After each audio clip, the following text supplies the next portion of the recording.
Hello and welcome back to यूएन चोकर academy. आज का हमारा टॉपिक है नाउन, काइंड्स ऑफ नाउन। बहुत ही आसान टॉपिक है। आज हम इस वीडियो में जानेंगे कि कहाँ और कैसे कैसे हम नाउन का प्रयोग कर सकते हैं। चलिए देखते हैं क्या होता है ये noun. A noun is a word used as the name of a person, place और thing. A noun is a word, noun एक ऐसा शब्द होता है जो किसी वस्तु, व्यक्ति या स्थान के नाम के लिए प्रयोग किया जाता है। सीधे शब्दों में अगर हम बात करें तो किसी भी वस्तु, व्यक्ति, स्थान के नाम को हम नाउन कहते हैं। The word thing is used to mean anything that we can think of, यानी कि जो ये वर्ड थिंग है इसमें वो सभी वस्तुएं आ जाती हैं जिनको हम अपने माइंड से सोच सकते हैं, जैसे विंटर, समर, पॉवर्टी, ये सभी भी नाउन है। Look at the following sentence. Ashoka was a wise king. Ashoka noun है और किंग भी नाउन है। The noun Ashoka refers to a particular king. यहाँ पर जो ये नाउन अशोका है ये किसी पर्टिकुलर किंग को संबोधित करता है।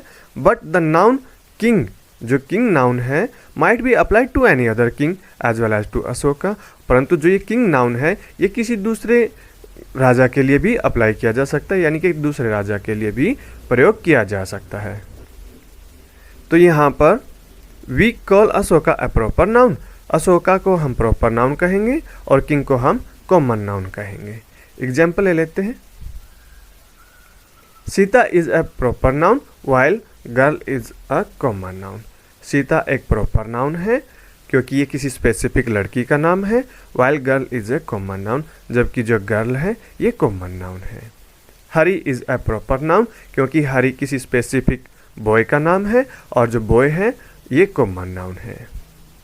Kolkata is a proper noun, city is common noun. जो कोलकाता है ये किसी पर्टिकुलर सिटी का नाम है, इसलिए इसको हम प्रॉपर कहेंगे और सिटी कॉमन नाउन आ जाएगा। जैसे दिल्ली, दिल्ली भी सिटी का नाम है तो दिल्ली को हम प्रॉपर नाउन कहेंगे, और अगर हम सिटी कहते हैं तो सिटी हमारा प्रॉपर नाउन होता है, क्योंकि सिटी हम दिल्ली को भी कह सकते हैं, कोलकाता को भी कह सकते हैं, जयपुर को भी कह सकते हैं।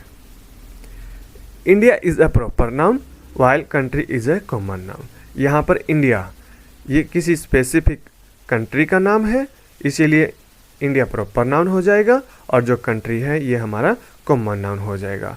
जिस प्रकार से अगर हम नेम लेते हैं अमेरिका तो अमेरिका प्रॉपर नाउन हो जाएगा, और कंट्री में तो हमारा अमेरिका भी आता है, फ्रांस भी आता है, जर्मनी भी आता है, तो कंट्री हमारा कॉमन नाउन हो जाएगा।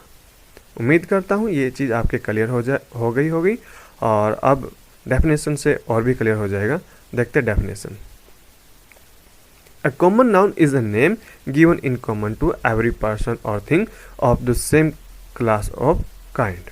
A common noun is a name, जो common noun है is a name, वो एक ऐसा नाम होता है जो सभी को कॉमन रूप से गिवन होता है, सभी को कॉमन रूप से दिया जाता है, ऑफ द सेम क्लास और काइंड, यानी कि एक ही वर्ग और समुदाय के लिए प्रयोग किया जाने वाला जो नाम होता है वो कॉमन नाउन होता है। यानी कि common here means shared by all, सभी के द्वारा शेयर किया गया नाउन कॉमन नाउन होता है। यानी कि common here means shared by all, ऐसा नाम जो सभी के लिए सेम होता है।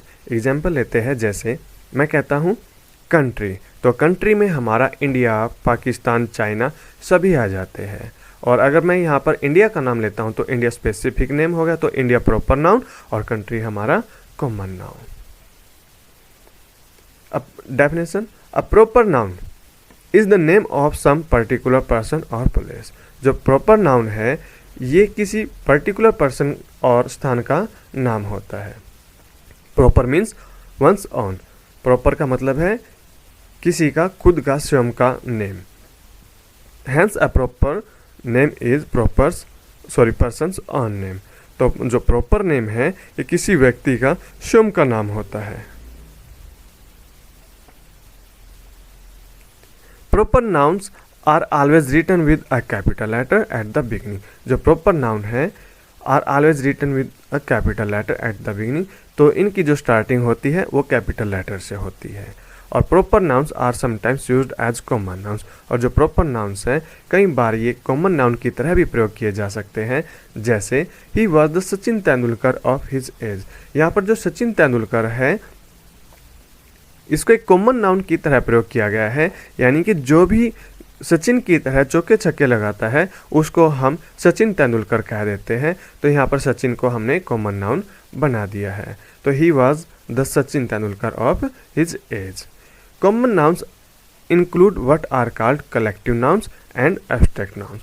कॉमन नाउन्स में हमारे कलेक्टिव नाउन और एब्स्ट्रैक्ट नाउन भी शामिल होते हैं, यानी कि कलेक्टिव नाउन और एब्स्ट्रैक्ट नाउन को भी हम कॉमन नाउन्स कहते हैं। बात करते हैं कलेक्टिव नाउन की। A collective noun is the name of a number, a collection of persons और things taken together and spoken of as one whole as, यानी कि व्यक्तियों या वस्तुओं के उस समूह का नाम है जिसे एक समुदाय के रूप में वर्णित किया जाता है। कलेक्टिव नाउन व्यक्तियों या वस्तुओं के उस समूह का नाम है जिसे एक समुदाय के रूप में वर्णित किया जाता है, जैसे क्राउड। सीधे शब्दों में बात करें अगर हम, तो अ collection of things is called collective noun, यानी कि वस्तुओं व्यक्तियों का जो कलेक्शन है उसको हम कलेक्टिव नाउन कहते हैं। जैसे बहुत सारे प्लेयर्स लेते हैं और इनका जो कलेक्शन है उनको इकट्ठे करते हैं एक ही जगह पर सभी प्लेयर्स को, और उससे क्या बनता है, टीम। यस, अब टीम जो नाम बनकर के आया है यही एक कलेक्टिव नाउन कहलाएगा। बहुत सारे जो जहाज होते हैं उनको इकट्ठा करते हैं और सभी जहाजों का जो इकट्ठा जो एक दल बनता है, जो कलेक्शन बनता है, उसको हम बोलते हैं फ्लीट, और यही हमारा फ्लीट कहलाएगा कलेक्टिव नाउन। बहुत सारे सैनिक को लेते हैं और सभी सैनिकों को मिला करके एक फौज बनती है जिसको बोलते हैं हम आर्मी। तो आर्मी जो वर्ड निकल करके आया है बहुत सारे सैनिकों को मिला करके, आर्मी कहलाएगा हमारा कलेक्टिव नाउन। तो एग्जाम्पल देख लेते हैं इसका। क्राउड, क्राउड होता है भीड़, बहुत सारे लोगों का समूह, क्राउड। क्राउड कलेक्टिव नाउन है। मॉब, जब लोग जब पीपल वैसे ही इकट्ठे होते हैं तो उसको हम क्राउड बोलते हैं, परंतु जब विद्रोह की भावना से लोग इकट्ठे होते हैं तब उसको मॉब बोलते हैं, मॉब बोलते हैं। टीम प्लेयर्स का समूह होता है। फ्लॉक पक्षियों का समूह होता है। हर्ड, हर्ड होता है पशुओं का समूह। आर्मी, फ्लॉक मनुष्यों का समूह भी होता है, व्यक्तियों का समूह भी होता है। आर्मी सैनिकों का समूह होता है, सोल्जर्स का समूह होता है आर्मी। फ्लीट जहाजों का समूह होता है। इसी प्रकार से जूरी भी होता है। जूरी होता है न्यायाधीशों का समूह, न्यायाधीशों का जो कलेक्शन है उसको हम बोलते हैं jury. Family, nation, parliament, committee, तो ये सभी क्या हमारे कलेक्टिव नाउन। देखते हैं। A fleet, a collection of ships or vessels. An army, a collection of soldiers. यानी कि soldiers का जो collection है उसको हम बोलेंगे army. A crowd, a collection of people. The police dispersed the crowd. The French army was defeated at Waterloo. French army, यहाँ पर army क्या है, collective noun. Crowd, collective noun. The jury found the prisoner guilty. Jury, collective noun. A herd of cattle, cattle होता है पशु, पशुओं का झुंड, is passing, पशुओं का झुंड गुजर रहा है, यानी कि जा रहा है। तो हर्ड यहाँ पर कलेक्टिव नाउन होता है। Abstract noun, an abstract noun is usually the name of a quality, action or state considered apart from the object to which it belongs as, यानी कि जो एब्स्ट्रैक्ट नाउन है भाववाचक संज्ञा प्राय किसी विषय के उस गुण, क्रिया या स्थिति का नाम है जो उस विषय से भिन्न माना जाता है जिससे वो संबंधित हो। सीधे शब्दों में अगर हम बात करें, जब हमें गुणों के बारे में या क्रिया के बारे में या स्थिति के बारे में बात करनी होती है तब हम उससे एब्स्ट्रैक्ट नाउन क्रिएट कर लेते हैं, एब्स्ट्रैक्ट नाउन बना लेते हैं। जैसे क्वालिटी, क्वालिटी होता है गुण, गुडनेस, गुड, कोई व्यक्ति बहुत गुड है, अच्छा है, तो ये उसका गुण है। और अगर हमें उसकी अच्छाई के बारे में बात करते हैं, तो अब जो उसकी अच्छाई है उससे हम एक नाउन क्रिएट कर लेते हैं, गुडनेस। तो गुडनेस यहाँ पर हो जाएगा हमारा एब्स्ट्रैक्ट नाउन। गुडनेस। काइंड से बनता है काइंडनेस, वाइट से whiteness, darkness, hardness, honesty, wisdom. सारे जो ये एब्स्ट्रैक्ट नाउन है इसी प्रकार से बनते हैं क्वालिटी से। अब देखते हैं एक्शन से। एक्शन मीन्स वर्ब से जो हमारे नाउन बनते हैं वो। लाफ्टर, थेफ्ट, लाफ से बनता है laughter, theft, moment, judgement, hater. अब बात करते हैं state. Childhood, boyhood, youth, slavery, sleep, sickness, death, poverty. The names of the arts and science, और जो आर्ट्स और साइंस के नाम है जैसे grammar, music, chemistry, ETC are also abstract nouns. यानी कि कला के, साइंस के या विषयों के जो नाम है वो भी हमारे एब्स्ट्रैक्ट नाउन में ही आते हैं। यानी कि सीधे शब्दों में बात करें तो जो एब्स्ट्रैक्ट नाउन है एक ऐसा नाउन है जिसको हम देख नहीं सकते, छू नहीं सकते, केवल महसूस कर सकते हैं, एब्स्ट्रैक्ट नाउन है। जैसे समर एब्स्ट्रैक्ट नाउन है, विंटर एब्स्ट्रैक्ट नाउन है। केवल हम उसको महसूस करते हैं। जब हमें गर्मी लगती है तो हम कल्पना करते हैं कि अभी गर्मी है, या जब हमें सर्दी लगती है तो हम महसूस करते हैं कि विंटर है। और हम जब इस हालत की जो स्थिति की बात करते हैं तो जब हमें बात करने के लिए ये चाहिए होता है समर, विंटर, तो ये हमारे एब्स्ट्रैक्ट नाउन कहलाते हैं। Abstract nouns are form from adjectives as. Adjective से भी हमारे एब्स्ट्रैक्ट नाउन बनते हैं। काइंडनेस फ्रॉम काइंड, काइंड से बनता है kindness. Honesty from honest. Most abstract noun are from this. अधिकतर जो एब्स्ट्रैक्ट नाउन है इसी प्रकार से बनते हैं। फ्रॉम वर्ब्स, वर्ब से। Obedience from obey, growth from grow, from common nouns as, और कॉमन नाउन से। चाइल्डहुड फ्रॉम चाइल्ड से, और स्लेवरी फ्रॉम स्लेव से।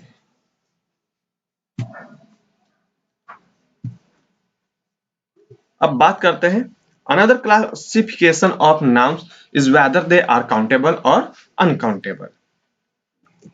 यानी कि नाउन्स का दूसरा वर्गीकरण इस आधार पर भी है कि वे काउंटेबल है या अनकाउंटेबल है।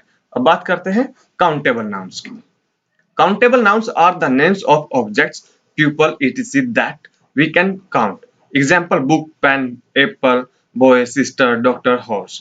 ये सब हमारे काउंटेबल नाउन्स। काउंटेबल मीन्स जिसको हम काउंट कर सके, जो काउंट के एबल हो, गिनने के योग्य हो, उसको हम काउंटेबल नाउन कहते हैं। सीधे शब्दों में बात करें तो ऐसे नाउन जिनको गिना जा सके काउंटेबल नाउन कहलाता है। Uncountable noun, uncountable nouns are the names of things that we can not count, जिनको हम काउंट नहीं कर सकते। Example milk, oil, sugar, god, honesty. They mainly denote substances and abstract things. ये केवल पदार्थों को और एब्स्ट्रैक्ट थिंग्स को ही शो करते हैं। यानी कि जैसे milk, oil, sugar, gold, honesty, इनको काउंट नहीं किया जा सकता। अनकाउंटेबल, जो नाउन काउंट के एबल ही ना हो, यानी कि जिनको गिना ना जा सके, उसको हम अनकाउंटेबल नाउन्स कहते हैं। Countable nouns have plural forms while uncountable nouns do not. जो काउंटेबल नाउन्स होते हैं उनका प्लूरल फॉर्म होता है, यानी कि उनको हम प्लूरल बना सकते हैं। प्लूरल का मतलब होता है बहुवचन। Do not, for example we say books but we can not say milks. जो काउंटेबल नाउन है उनका हम प्लूरल बना सकते हैं, परंतु जो अनकाउंटेबल नाउन्स है उनका हम प्लूरल नहीं बना सकते। जैसे बुक को हम बुक्स कह सकते हैं, परंतु मिल्क को हम मिल्क्स नहीं कह सकते। नेक्स्ट वीडियो में हम जानेंगे नाउन की एक्सरसाइज के बारे में। अब एक्सरसाइज को सोल्व करेंगे हम नेक्स्ट वीडियो में। अगर आपको वीडियो अच्छा लगता है तो प्लीज लाइक कीजिए, सब्सक्राइब कीजिए और शेयर कीजिए। Thank you.